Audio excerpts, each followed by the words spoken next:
This is a recording of this year's Virtual Residency Fair.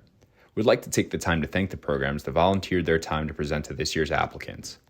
This year's PM&R Scholars Virtual Residency Fair is supported by PM&R Recap and Ultrasound Guidance. PM&R Recap is the leading resource for your physiatry board preparation, clinical preparation, audition rotations, and beyond. PM&R Recap offers 35 hours of review videos, hundreds of review questions, and oral board cases to help you become the best physiatrist that you can be. Head to pmnrrecap.com to learn more. Ultrasound Guidance is the innovative new online ultrasound learning platform that gives you instant access to expert instruction. With rapid scans and complete scans of every joint and peripheral nerve, Ultrasound Guidance is the perfect way to jumpstart your MSK ultrasound learning. Visit ultrasoundguidance.com to learn more. My name is Pam Hansen. I want to thank PM&R Scholars for putting this on. This is a great opportunity for medical students to learn about the different programs. So thanks so much for hosting this.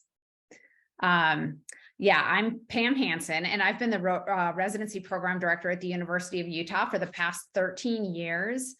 So quite a while now. I've been lucky enough to have the same partner in crime for the entire time, Adriana Garcia, who's on tonight too. She's actually running the slideshow. And she is currently our program coordinator and director of education in our department. So we have loved working together to create a wonderful learning environment. And I am here tonight to tell you a little bit about our program. So the University of Utah is a really great academic institution with a wonderful reputation for both research as well as our educational programs. There's a lot of opportunities for cross collaboration with other colleges and departments. You can move to the next slide. And actually the next slide. Yeah, perfect. So we are the Mountain West's only academic healthcare system. The system actually provides care for Utahns and residents of 5 surrounding states in a referral area encompassing more than 10% of the continental United States. So we cover a huge catchment area, and you'll see all kinds of patients from rural Montana to cities, and you'll see every diagnosis. So it's a great place to train. You'll see everything. You can go back a slide. So our institution oversees 30 ACGME accredited residency programs, 119 ACGME accredited fellowships, and within PM&R, we have a sports medicine fellowship, a spinal cord injury fellowship, and an interventional spine fellowship, and we're currently applying for a TBI fellowship. And hopefully within the next couple of years, we'll also be starting a pediatric fellowship. So fellowships are growing. Next slide. So we have a beautiful new hospital, the Craig H. Nielsen Rehabilitation Hospital, where we offer highly specialized rehabilitation treatment with the latest technology and advancements, including services available nowhere else in the region. Next slide. Empowering patients during every stage of their recoveries really drove the design of this hospital. And this includes individualized controls in patient rooms to control everything from lighting, windows, fans, temperature. We've incorporated therapy space throughout the entire building, which is barrier-free. So patients have access to all of the spaces. There are translational spaces to foster collaboration between disciplines, and this includes the GAP Lab to support design and development of assistive technologies. And we've got a great mobility garage where patients, doctors, and engineers work together to design, build, and modify mobility devices. So it's a really exciting hospital, a lot of great spaces within it. Here's just some pictures of our hospital. Next slide. So our residency program was founded in 1965. So we're very well established within the hospital, but we're still a very flexible program. We have 6 to 7 residents per class, and we have diverse training across many settings and populations. So we have both our main site at Nielsen at the University of Utah, We have residents rotating at our VA Medical Center, Primary Children's Hospital, our Huntsman Cancer Hospital, as well as several community centers throughout the Valley. Next slide. We have 26 residents over a 4-year span, so we are a categorical program. So the PGY 1 year is done here at Utah as well. We have 31 full-time faculty, so we have more faculty than residents, which is a great ratio for training. All of our main rotation sites are within a 1.5-mile radius of each other. So it's really, that's pretty unique on an academic campus, and great for residents, easy to get around. There is protected didactic time, and our didactics is 8 to noon on Thursday mornings. And this means that when you're on inpatient services, the faculty do take the pages and faculty do write progress notes. So it truly is protected didactic time, which we value highly. We no longer have overnight calls, so we have started a night shift rotation a few years ago that is has been really well received. So the night shift rotation is a 2-week stint at a time, and really protects residents from having to take calls all night. We are very proud of our residency program. Our goal is to provide the highest quality comprehensive training in physical medicine and rehabilitation. And we strive to maintain a positive learning and working environment and to teach with positive reinforcement and clear feedback. Next slide.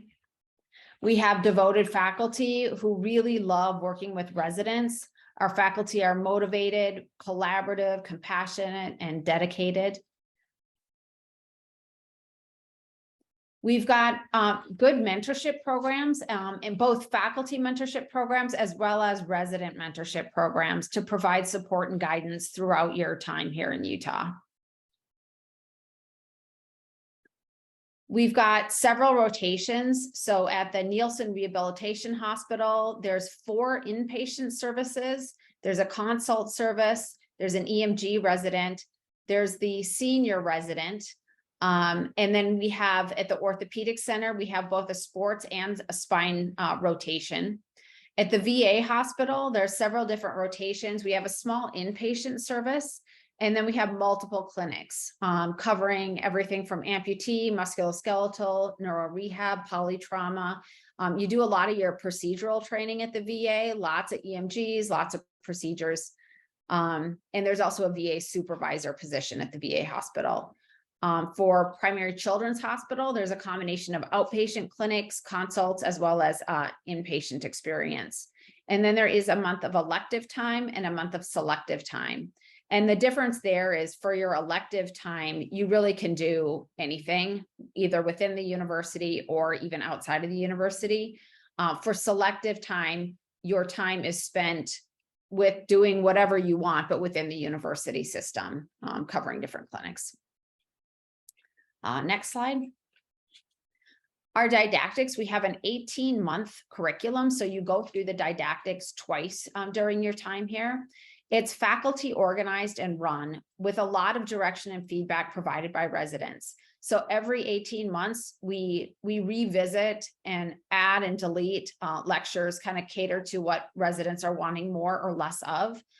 We cover the full scope of PM&R, and we also include like business of medicine, practice management, those kinds of topics. In addition to the didactics, we have journal clubs at every site. So you'll have at least 1 hour of a dedicated journal club in addition to didactics. We have monthly grand rounds, and we have quarterly patient safety case reviews, which is similar to an M&M type conference.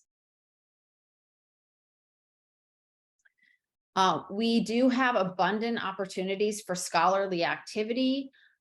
There is research didactics that's embedded within our 18-month curriculum.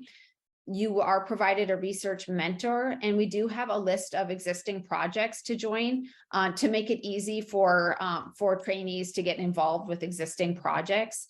We also have a research committee to provide support, say if you want to design your own project. In addition, we have quality improvement didactics that's embedded within our 18-month curriculum. And every year, the residency program, as we go through the didactics, we have a project that we do as a group together to kind of build the experiential portion of that. In addition, for scholarly activity, every senior has an opportunity to give a senior symposium in a topic of their choice during our grand rounds time. So that's our scholarly activity. Next slide. In addition, we have 4 specialty tracks. So this is to allow residents to really grow themselves in activities beyond just residency training. And our 4 specialty tracks include research, education, lifestyle medicine, and our social equity and leadership tracks. Next slide. For the research, you have a research mentor and you decide on a capstone project. You are presenting to the research committee quarterly as part of this track, and you have some protected time for your research. For the education track, there's monthly journal clubs. You are trained to perform structured assessments for teaching. And you do provide education session presentations for our medical student interest group, for our nursing group, and for therapy services. And then in addition, there's a senior capstone project for the education track as well. The lifestyle medicine residency curriculum is a comprehensive, flexible curriculum that prepares residents to make evidence-based lifestyle behavior interventions. And there's both an educational component to this and a practicum component. So for the education component, it's 40 hours of didactics, virtual didactics, and 60 hours of application activities. For the practicum component, there's so many lifestyle medicine related patient encounters that you need to track, as well as experience with some of the therapeutic lifestyle change programs that we have. And upon completion of both of these, which can be done over a 1 to 3 year period, you're eligible to sit for board certification in the American Board of Lifestyle Medicine. Our last track that I'll talk about is the social equity and leadership track. And this really involves organizing activities to build an inclusive culture and celebrate diversity within our department. The focus is on addressing health inequalities in our community. And there's a lot of organizing community outreach activities. Also, residents in this track attend leadership conferences and participate in monthly meetings with leaders in our Office of Health, Equity, and Diversity and Inclusion. We really value life-work balance and an inclusive collaborative culture. So we have several wellness programs. So Rob Davies is the GME Wellness Director. He meets with our residents throughout the year and is just a great guy. We have several wellness champions. Our 3 resident wellness champions this year are Dalton, Jay, and Ariana. And they're planning a bunch of activities. Our program does actively promote camaraderie and wellness amongst our residents, getting together frequently for social activities. So this is just a map of kind of where our most recent residents have ended up. So we train our residents to be able to go anywhere and practice in any setting, from academic centers to rural areas. Our residents have continually been very successful in getting into top-notch fellowships, from pain to interventional spine, sports, TBI, peds, spinal cord injury, neuromuscular medicine, etc. This is just kind of a listing of where some of our residents have gone the last couple of years.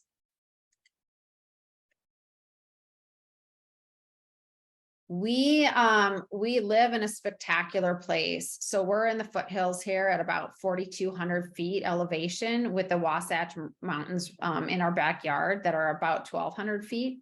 We have 11 world-class ski areas within an hour, as well as 7 national parks and 7 national monuments within a 5-hour radius. So opportunities to explore are fantastic.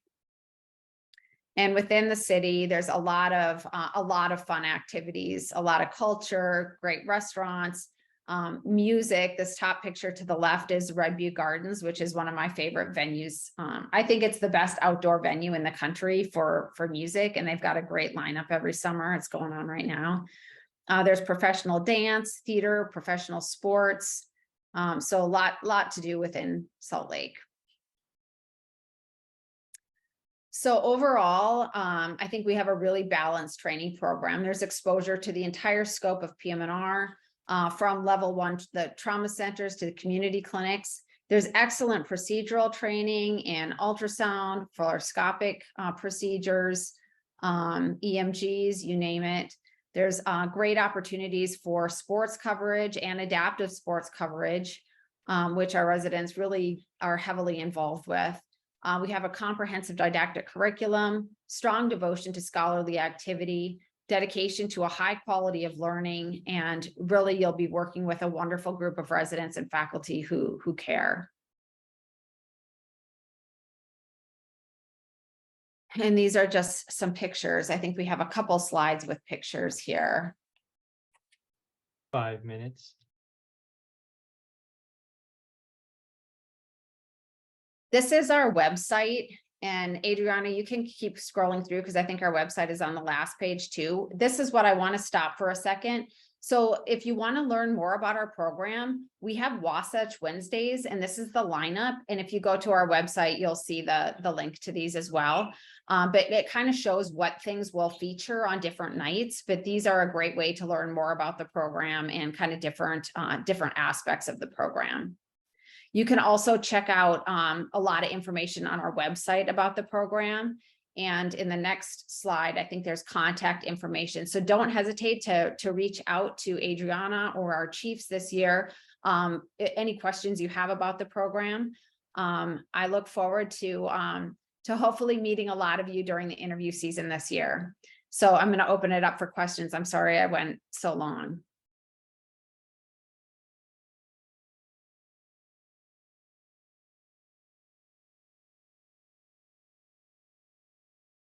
And our chiefs are on as well to answer any questions.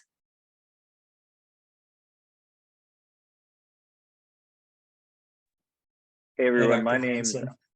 Oh, never mind, go sorry. ahead, take it away, Omar. No, I was just going to read off the questions. You go for it, Casey. All right, so talking about the lifestyle medicine curriculum, if there's been residents that have completed this already, speak a bit more about what the practice looks like post-residency. I'm going to actually, Tim, are you able to hop onto this question? Tim is one of our chief residents who's actually participating in this lifestyle medicine course, so he could speak to that. Yeah, absolutely. Thanks, Casey. So this lifestyle medicine track and the curriculum and the incorporation is pretty new. So I don't think anybody's completed the full curriculum yet. We had one resident that graduated last year that is well on her way and plans to incorporate lifestyle medicine into her practice in the first year, and probably will complete it relatively soon. I plan to complete it, and I plan to try to figure out different ways to incorporate it. We also have elective time. There are several different physicians across different specialties that are incorporating lifestyle medicine into their various practices. And so I plan on using some elective time to kind of better understand how I might be able to go about that. Hopefully that answers your question. And then Dr. Hansen, maybe for you, do we offer rotations for visiting IMGs? As a medical student or as a resident? Mm-hmm. I'm assuming medical student. Yes, we do have a visiting medical student program, and there's an application process to go through. Yep, absolutely. 2 minutes. And then Dr. Hansen, the first question asked by Austin was, what do patients say about residents in our program? Well, Omar, you're a good one to ask that, because pretty awesome things. So we do get feedback from patients and really have wonderful comments about the care that our residents provide. Very compassionate and competent care. Awesome. Thanks, Dr. Hansen. Yeah. And then I think our last question I have time to get to is how are we planning on utilizing signaling in our application process? That's a hard one. So that's pretty new for programs. And I think it does help programs understand maybe who is very interested in their program, but we're not really using it heavily right now, because I think a lot of times, until you've done your interviews, you really don't know how to rate a program. And so I think there's so many unknowns.